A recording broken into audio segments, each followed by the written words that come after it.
اللہ کی قدرت سے فائدہ اٹھانے کے لیے سب سے زیادہ یقینی جو راستہ ہے وہ دین ہے. جب دین ہوگا تو اللہ تعالیٰ کی قدرت نفع پہنچانے پر آ جائے گی. آگ ہو، پانی ہو، ہوا ہو، کچھ ہو، جتنے قصے نبیوں کے ہیں. مولانا الیاس صاحب رحمۃ اللہ علیہ فرماتے تھے کہ ایمان میں یہ تاثیر ہے کہ اسباب کی خاصیت کو بدل دے. ایمان میں یہ تاثیر ہے کہ اسباب کی خاصیت کو بدل دے. اسباب کی کیا خاصیت ہے؟ کہ پانی ڈباتا ہے، آگ جلاتی ہے نہیں بات؟ اسے کوئی انکار نہیں کہ یہ خاصیت اللہ نے رکھی ہے کہ پانی میں آدمی ڈوب جائے گا اور آگ جلا دے گی. جی ہاں، لیکن اللہ چاہے تو اسباب کی خاصیت بدل جائے گی، پانی نہیں ڈبائے گا. جیسے موسیٰ علیہ السلام کو اور ان کی قوم کو پانی نے نہیں ڈبایا.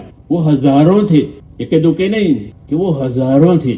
وہ بڑا سمندر ہے، بڑا سمندر، لیکن پانی نے ان کو نہیں ڈبایا. کہ پانی کی خاصیت بدل گئی، کیا پانی نہیں ڈبائے گا. اور جب فرعون کی فوج آئی وہ ڈوب گئی تو طاقت والوں کو ڈبایا، کمزوروں کو بچایا. طاقت والا تو وہی تھا تو وہ ہلاک ہو گیا، پانی میں ڈوب گیا.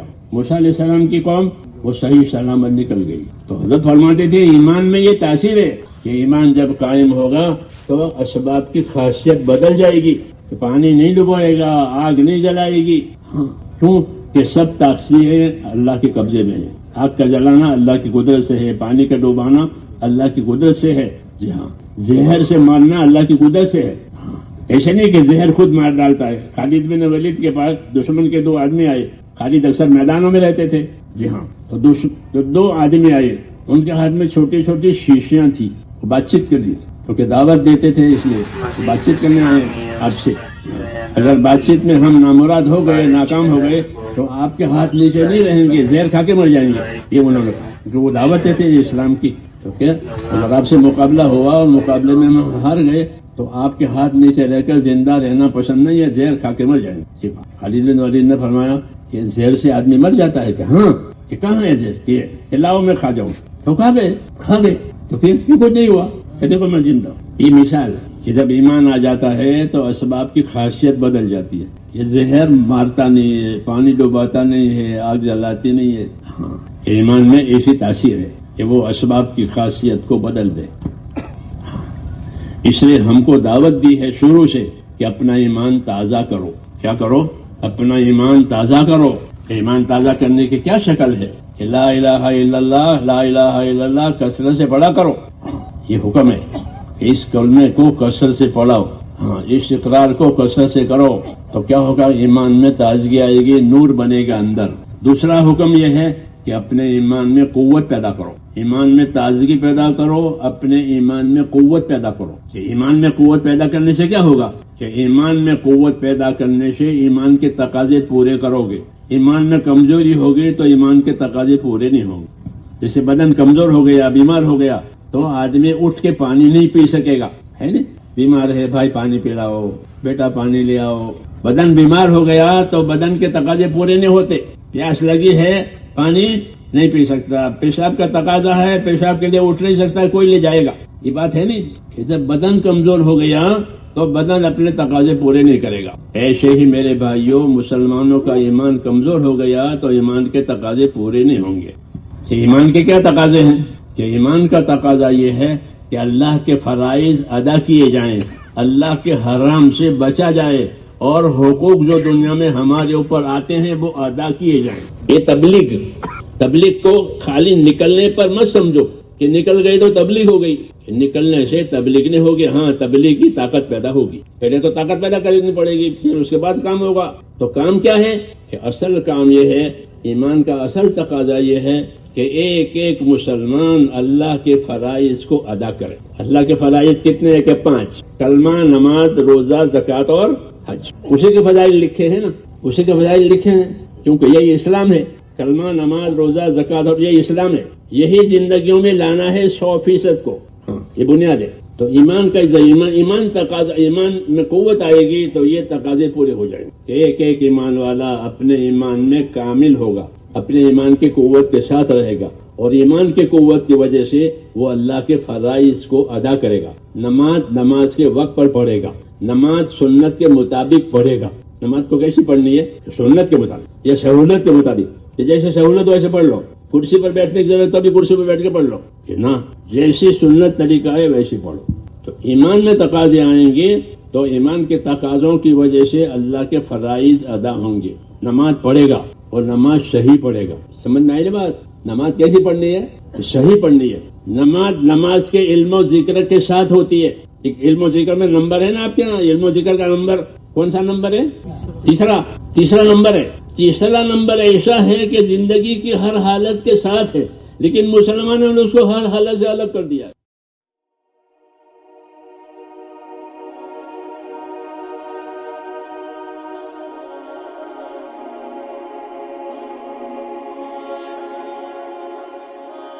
میرے محترم بھائی دوستو، ساری کائنات کا ایک ہی مالک ہے اور وہ اللہ سبحانہ و تعالی ہے.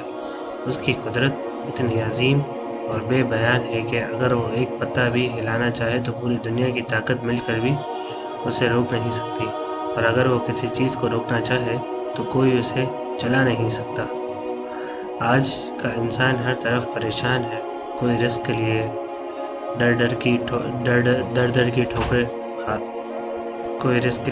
کی ٹھوکریں کھا رہا ہے، کوئی بیماریوں سے تنگ ہے اور کوئی دنیا کے حالات سے خوف زدہ ہے. ہم سب چاہتے ہیں کہ اللہ کی قدرت ہمارے حق میں چل پڑے، ہماری مشکلات حل ہو جائیں اور اللہ کی اطاعت کے ذریعے ہمیں دنیا اور آخرت کا فائدہ نصیب ہو.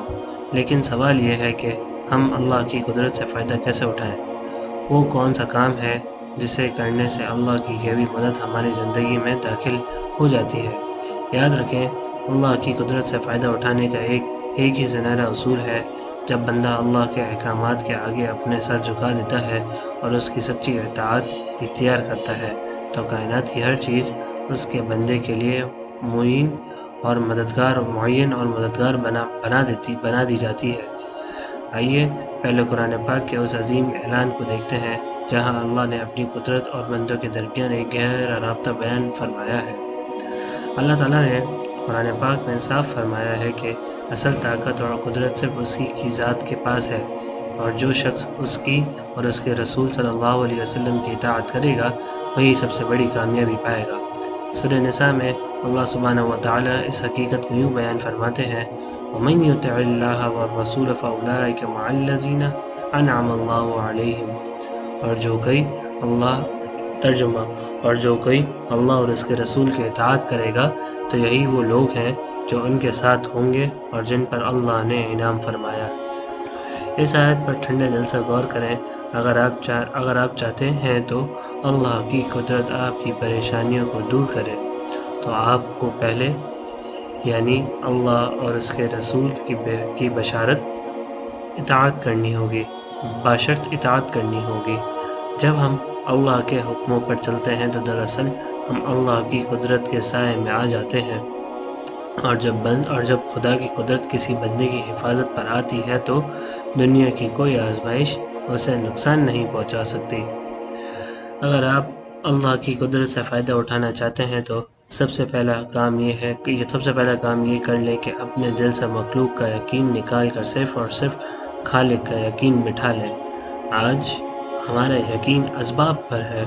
ہم سمجھتے ہیں کہ پیسہ ہمیں پال رہا ہے، دکان ہمیں رزق دے رہی ہے یا فلاں شخص ہمارا کام بنائے گا. جب تک آپ کا دھیان مخلوق پر رہے گا اللہ کی قدرت آپ کے حق میں حرکت میں نہیں آئے گی. صحیح ترمذی کی مشہور حدیث میں نبی کریم صلی اللہ علیہ وسلم نے حضرت ابن عباس رضی اللہ تعالیٰ عنہ سے فرمایا تھا کہ اے لڑکے، اگر پوری دنیا کی امت مل کر بھی تجھے کوئی نفع پہنچانا چاہے تو وہ تجھے صرف وہی نفع پہنچا سکتی ہے جو اللہ نے تیرے نصیب میں لکھ دیا ہے، اور اگر وہ سب مل کر بھی تجھے کوئی نقصان پہنچانا چاہے تو صرف وہی نقصان پہنچا سکتے ہیں جو اللہ نے تیرے مقدر میں لکھا ہے. جب یہ یقین دل میں اتر جاتا ہے تو انسان لوگوں کے سامنے ہاتھ پھیلانا چھوڑ دیتا ہے اور ساری کائنات کے مالک کے سامنے سجدہ ریز ہو جاتا ہے. اللہ کی قدرت سے فائدہ لینے کے لیے دوسرا کام جو آپ کو فوری طور پر کرنا ہے وہ ہے اپنی نمازوں کو درست کرنا اور مشکل وقت میں نماز کے ذریعے اللہ سے مدد مانگنا. ہم جب پریشان ہوتے ہیں تو لوگوں کے پاس روتے ہیں، کال کرتے ہیں، پر مصلی پر نہیں بیٹھتے۔ قرآن پاک میں میرے رب نے فرماتا ہے کہ وَاسْتَعِینُوا بِالصَّبْرِ وَالصَّلَاةِ، اور اللہ سے مدد مانگو صبر اور نماز کے ذریعے۔ حضور اکرم صلی اللہ علیہ وسلم کی سنت مبارکہ تھی کہ جب آپ صلی اللہ علیہ وسلم پر کوئی مشکل وقت آتا یا کوئی آزمائش آتی تو آپ صلی اللہ علیہ وسلم فوری طور پر صلاۃ الحاجات کی طرف متوجہ ہو جاتے تھے۔ نماز دراصل اللہ کی قدرت کے خزانے کی چابی ہے۔ جب آپ پورے خشوع خضوع کے ساتھ 2 رکعت پڑھ کر اللہ کے حضور رو پڑھتے ہیں تو آسمان سے حالات بدلنے کے فیصلے جاری ہو جاتے ہیں۔ اللہ کی قدرت اور اطاعت سے فائدہ اٹھانے کا تیسرا سب سے اہم کام یہ ہے کہ ہم اپنی زندگی سے حرام رزق کو نکال پھینکیں اور سچی توبہ کو اپنا معمول بنا لیں۔ حرام رزق دراصل انسان اور اللہ کی مدد کے درمیان ایک بہت بڑی دیوار بن جاتا ہے۔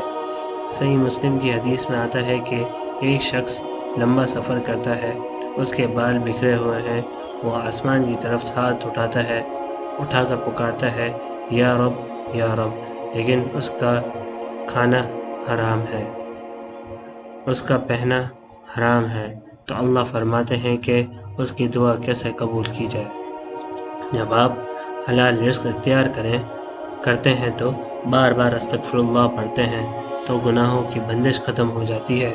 سورہ نوح کے مطابق استغفار کرنے والوں پر اللہ اپنی قدرت سے مال، اولاد اور بارشوں کے دروازے کھول دیتے ہیں۔ بس آپ گناہ چھوڑنے کا ارادہ کریں، اللہ آپ کے بگڑے ہوئے حالات خود بنا دے گا۔ میرے عزیز دوستوں اور بھائیوں، اللہ کی قدرت ہر وقت موجود ہے، بس ہمیں اس سے فائدہ اٹھانے کا طریقہ آنا چاہیے۔ مخلوق پر بھروسہ چھوڑ کر خالق پر توکل کریں، یعنی خالق پر بھروسہ کریں، نماز کو اپنا اختیار بنائیں اور حلال و پاکیزہ زندگی گزاریں۔ جب آپ یہ کام کر لیں گے تو اللہ کی قدرت آپ کے گھر میں، آپ کے کاروبار میں اور آپ کے آخرت میں ایسی برکت لائیں گے جو آپ کے گمان میں بھی نہیں ہوگی۔ آئیے ہم سب مل کر اللہ سے دعا کرتے ہیں کہ اے اللہ، ہمیں اپنی قدرت اور اطاعت سے کامل فائدہ اٹھانے کی توفیق عطا فرما۔ ہمارے دلوں سے مخلوق کا جھوٹا یقین نکال کر صرف اپنا سچا یقین نصیب فرما۔ ہمیں پابندی سے خشوع خضوع والی نماز پڑھنے والا بنا، ہمارے رزق کو حلال اور پاکیزہ کر دے اور ہمیں ہر قسم کے حرام سے بچا۔ اے اللہ، ہمارے بگڑے ہوئے معاملات کو اپنی قدرت سے سیدھا فرما دے۔ اے اللہ، ہمیں 5 وقت باجماعت نماز پڑھنے کی توفیق عطا فرما۔ اے اللہ، ہمیں ہدایت دے۔ اے اللہ، ہمارے حسن اخلاق کو ٹھیک کر دے، ہمیں اپنا اچھا بندہ بنا لے، ہمیں اپنے سائے کے نیچے جگہ عطا فرما۔ آمین یا رب العالمین۔ جو کچھ سنا گیا اللہ تعالیٰ اس پر عمل کرنے کی توفیق عطا فرمائے۔ وآخر دعوانا ان الحمد للہ رب العالمین۔ مزید اسلامی اور اصلاحی بیانات کے لیے ایمانی بیانات کو فالو کریں، لائک کریں، سبسکرائب کریں۔ جزاکم اللہ خیرا۔